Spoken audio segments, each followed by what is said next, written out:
नमस्ते, कैसे हैं आप सब। एक बार फिर से आपका स्वागत है। उम्मीद करता हूं कि आप सब अच्छे होंगे। तो आज हम बात करने वाले हैं अरावली के बारे में।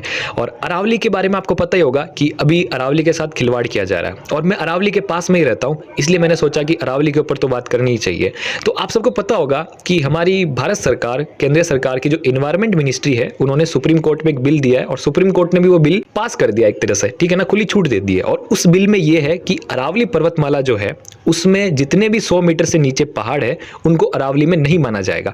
इसका मतलब ये है कि जितने भी 100 मीटर से नीचे पहाड़ है उनको अब सरकार जो है संरक्षित नहीं करेगी। और अब यहाँ पे सबसे बड़ी बात यह है कि अरावली जो है बहुत इंपॉर्टेंट है, सिर्फ राजस्थान के लिए नहीं, पूरे भारत के लिए और एक सेंस में पूरी दुनिया के लिए। अरावली जो है इस दुनिया की सबसे पुरानी पर्वतमालाओं में से एक है और भारत की सबसे पुरानी पर्वतमाला है, यहाँ तक कि हिमालय से भी पुरानी पर्वतमाला है। और एक तरीके से आप देखो तो हिमालय के पास में सुरक्षा कवच है। हिमालय के पास में सुरक्षा कवच ये है कि हिमालय के पास में हाइट्स बहुत ज्यादा है, हाइट्स के साथ साथ हिमालय में सर्दी बहुत ज्यादा है, तापमान बहुत नीचे रहता है, इसलिए वहां पे लोग खनन नहीं कर पाते।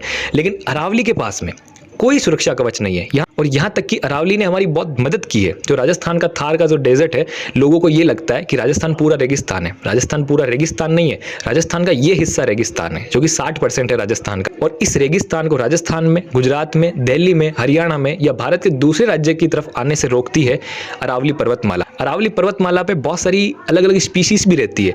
अरावली पर्वतमाला की वजह से राजस्थान में ग्राउंड वाटर जो है शुद्ध रहता है और अरावली पर्वतमाला से बनास, बहुत सारी जो है नदियां भी निकलती है। और अभी जो सुप्रीम कोर्ट ने नया जजमेंट पास किया है उसमें यह है कि अरावली जो है उसमें 100 मीटर से नीचे जितने भी पहाड़ है उनको अरावली नहीं माना जाएगा।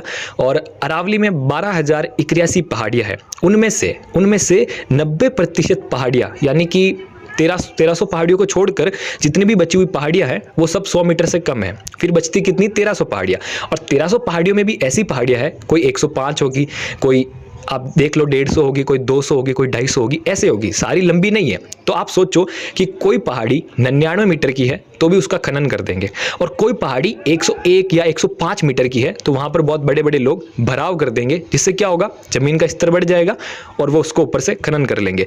तो जो ये रूल है ना, ये बहुत खराब है। पहले क्या रूल था? पहले ये रूल था कि अरावली का एरिया था पूरा, ठीक है ना, वो एरिया सरकार द्वारा, फॉरेस्ट डिपार्टमेंट द्वारा संरक्षित किया जाता था कि यहाँ पर माइनिंग करना इलीगल है, माइनिंग नहीं कर पाओगे।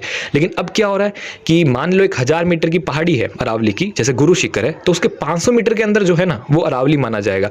और 501वें मीटर पर कोई पहाड़ी है जो कि 100 मीटर से नीचे है तो उसका खनन हो सकता है। और यहाँ पर सबसे सोचने वाली बात यह आती है कि जो बड़े बड़े नेता लोग हैं कि जनता के लिए ये कर रहे हैं, वो कर रहे हैं, वही ऐसे नियम लेके आते हैं और नियम पास करवाना चाहते हैं, पर्यावरण को बर्बाद करना चाहते हैं। और फिर बात आती है, सुप्रीम कोर्ट ने जजमेंट पास कर दिया। सुप्रीम कोर्ट में वो जज बैठे हुए हैं जो इतने पढ़े लिखे हुए हैं, इतने मतलब उनकी क्वालिटीज है, इतनी योग्यताएं हैं, फिर भी वो ऐसे जजमेंट को पास कर देते हैं। तो सोचने वाली बात आती है। और अभी भी माइनिंग होती है, खनन होता है, लेकिन बहुत कम लेवल पे है। लेकिन और बस मैं इतना ही कहना चाहूंगा क्योंकि ये बहुत ही सिंपल सी बात है। अगर आप एक 10वीं के छात्र से भी पूछ लो, किसी से भी पूछ लो, और ये नॉमिनल बात है कि अरावली जो है बहुत ही इंपॉर्टेंट है। ये जो रूल है बिल्कुल बेकार रूल है और बिल्कुल ये पर्यावरण के लिए, जनता के लिए, पूरे देश के लिए खतरनाक रूल है। फिर भी समझ में नहीं आता कि ये रूल, ऐसे रूल कैसे पास हो जाते हैं। और हम सबको ये पता ही है कि राजस्थान की हिस्ट्री इन्वायरमेंट के क्षेत्र में कैसी रही है। अमृता देवी जी और विश्नोई समाज ने एक पेड़ के लिए जान दे दी थी। 300 से ज्यादा लोगों ने बिना सोचे समझे अपने प्राण न्यौछावर कर दिए थे। लेकिन अगर ये नियम रहा तो आने वाले कुछ सालों में अरावली खत्म हो जाएगी, और अरावली खत्म हो जाएगी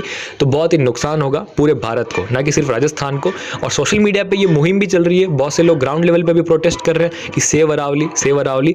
तो करना चाहिए लोगों को। और मैंने भी ये वीडियो बनाई है, और कभी ऐसा मत सोचना कि क्या होगा इस वीडियो से या आपके कमेंट से। मैं आपको कभी लाइक एंड कमेंट्स की नहीं कहता हूँ, लेकिन सोशल मीडिया पे ऐसी चीजें, कमेंट, लाइक या वीडियो बनाना, ये एक तरीके से समुद्र में बूंदों की तरह काम करती है। जो ये बाढ़ आएगी सरकार के ऊपर, उसमें ये बूंदे हैं। सोशल मीडिया में बहुत ताकत होती है, तो इसीलिए मैंने ये वीडियो बनाई है। मैं भी आपसे यही रिक्वेस्ट करूंगा, जहां भी आपको मौका मिले, जैसे भी अपने स्तर पर सेव अरावली का मूवमेंट आप जारी रखें, because Aravalli are very important. और फिर से मैं यही कहूंगा कि अरावली हमारे लिए नहीं, पूरे भारत के लिए और इन अ सेंस पूरे विश्व के लिए भी इंपॉर्टेंट है।